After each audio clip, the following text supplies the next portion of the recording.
తిరిగి BCN news కి స్వాగతం.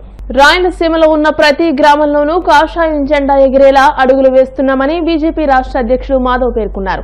మాధవ్ అనంతపురం పర్యటన నేపథ్యంలో జిల్లా వ్యాప్తంగా ఉన్న పార్టీ శ్రేణులు భారీగా తరలివచ్చారు.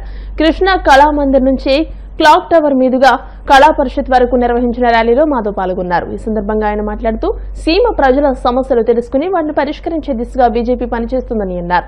పార్టీ బలోపేతం కోసం అందరూ పాటుపడాలని అన్నారు.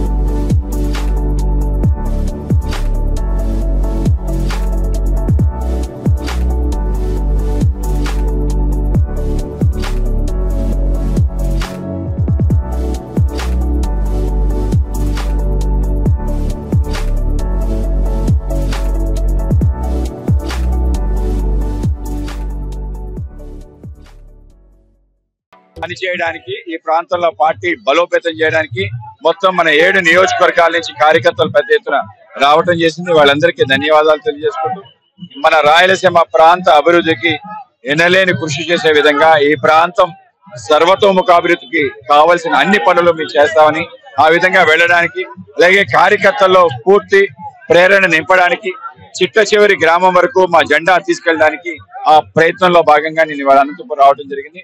అనంతపూర్ నాకు అత్తగారిల్లు కనుక మరీ ప్రత్యేకమైన ఊరు కనుక తప్పనిసరిగా ఈ ప్రాంతానికి సంబంధించిన మంచి ఏది చేయాలన్నా ఆ విధమైన ప్రయత్నం చేసి ముందుకెళ్తాం. గత వైసీపీ ప్రభుత్వ పాలన నయవంచనకు మారుపేరుగా నిలిచిందని టీడీపీ రాష్ట్ర ప్రధాన కార్యదర్శి మహమ్మద్ నజీర్ పేర్కొన్నారు. విశాఖ టీడీపీ కార్యాలయంలో ఆయన మీడియాతో మాట్లాడుతూ ఆచరణకు సాధ్యం కాని హామీలతో జగన్ 5 ఏళ్లు ప్రజలను మోసం చేశారని విమర్శించారు. నయవంచనకు నిలువెత్తు సాక్ష్యం వైసీపీ అని, ఇంట్లో ఎంతమంది పిల్లలు ఉంటే అంతమందికి అమ్మఒడి ఇస్తామని హామీలిచ్చి చివరకు ఒక్కరికే ఇచ్చి మోసగించారని అన్నారు. పేదవారికి కడుపు నిండా అన్నం పెట్టే అన్నా క్యాంటీన్లు మోయించారని, అది నయవంచన కాదా అని ప్రశ్నించారు. ఎస్సీ ఎస్టీ బీసీ వర్గాల ప్రజలకు కార్పొరేషన్లు పెట్టి నిధులు విడుదల చేయకుండా మోసం చేశారని దుయ్యబట్టారు. వైసీపీ ప్రభుత్వ పాలన నయవంచనకు ఉదాహరణ.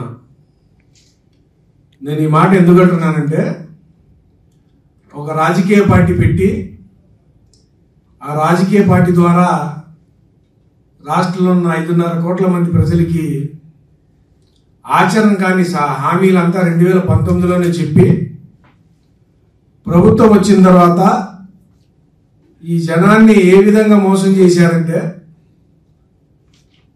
రాష్ట్రంలో ఉన్న ప్రతి వర్గానికి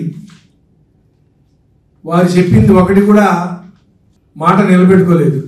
నయవంచనకి వారు నిలువెత్తున సాక్ష్యం. నయవంచన ఏ విధంగా చేశారంటే, 2000 ఉన్న పెన్షన్ని 3000 చేసి మా ప్రభుత్వం రాగానే ఇస్తానని చెప్పి 4.5 ఏళ్ళు గడిచిపోయినా, అంటే 2019 నుంచి దాదాపు 4.5 ఏళ్ళు గడిచిన తర్వాత కూడా చివరి 6 నెలలు ఉండగా 250 పెట్టి 3000 ఇచ్చాడండి. నయవంచన కాదా? ఇంకో నయవంచన చెప్తున్నాను. 2019లో జగన్మోహన్ రెడ్డి గారు ప్రచారం తిరుగుతూ అమ్మఒడి అనేది ఒకరు కాదు 2 పిల్లలు ఇస్తానని వారు చెప్పడం జరిగింది. వారి సతీమణి భారతిరెడ్డి గారు కూడా చెప్పడం జరిగింది. మళ్ళీ 2 పిల్లలకి ఇచ్చారండి? లేదే, ఒకరికే ఇచ్చారు. అది నయవంచన కాదా?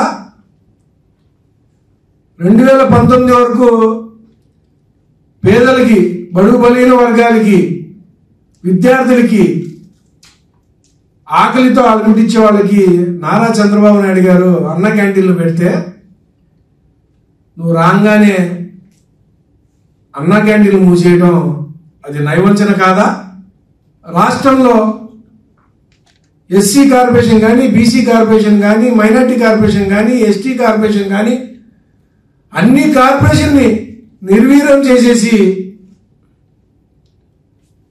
రాష్ట్రంలో అనగాని వర్గాలకి ఎక్కడా ఒక లోన్ ఇవ్వకుండా వాళ్ళకి ఈ సమాజంలో అభివృద్ధి చెందే విధంగా ప్రభుత్వం నుంచి చేయూతనీయకుండా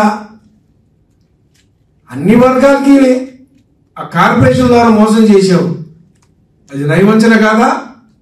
రాష్ట్రంలో నాసిరకం మందు ప్రజలకి విక్రయించి ప్రభుత్వం ద్వారా స్వయంగా ప్రభుత్వమే, అలనాటి ప్రభుత్వం వైసీపీ ప్రభుత్వం కమిషన్ల కోసం కక్కుర్తి పడి నాసిరకం మందు విక్రయించి కొన్ని వేల మంది కుటుంబాల్లో వాళ్ళు బాధపడే విధంగా, వాళ్ళు చనిపోయిన తర్వాత వాళ్ళ కుటుంబాలు అనాథలు అయిపోతే కనీసం ఒక కుటుంబాన్ని కూడా ఆదుకోలేదు నీ ధనదానం కోసం. అది నయవంచన కాదా? కొన్ని లక్షల మందికి కిడ్నీలు, లివర్లు పాడైపోయి నేటికి కూడా వైద్యం కోసం ఇళ్లల్లో ఉన్న వస్తువులతో సహా బంగారంతో సహా అమ్ముకొని హాస్పిటల్ తిరిగి బాధపడుతున్న కుటుంబాలు, కొన్ని లక్షల కుటుంబాలు ఉన్నాయి. వాళ్ళందరినీ మోసం చేశావు. అవినీతి పార్టీ, అక్రమాల పార్టీ, దోపిడీ పార్టీ. ఆ పార్టీలో ఉన్న నాయకులు చోటా మోటా నాయకులే. వార్తలు ముగించే ముందు ముఖ్యాంశాలు మరోసారి. పోలవరం పనుల పురోగతిపై అధికారులతో మంత్రి Nimmala video conference. Diaphragm wall పనుల్లో 40% పురోగతి సాధించామని వెల్లడి.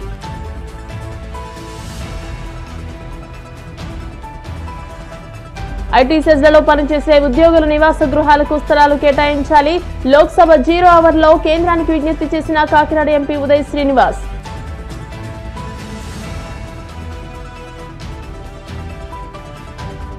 మంగళగిరి జనసేన పార్టీ కార్యాలయంలో జనవాణి కార్యక్రమం. ప్రజల నుంచి అర్జీలు స్వీకరించిన రైల్వే కోడూరు ఎమ్మెల్యే ఆరవ శ్రీధర్.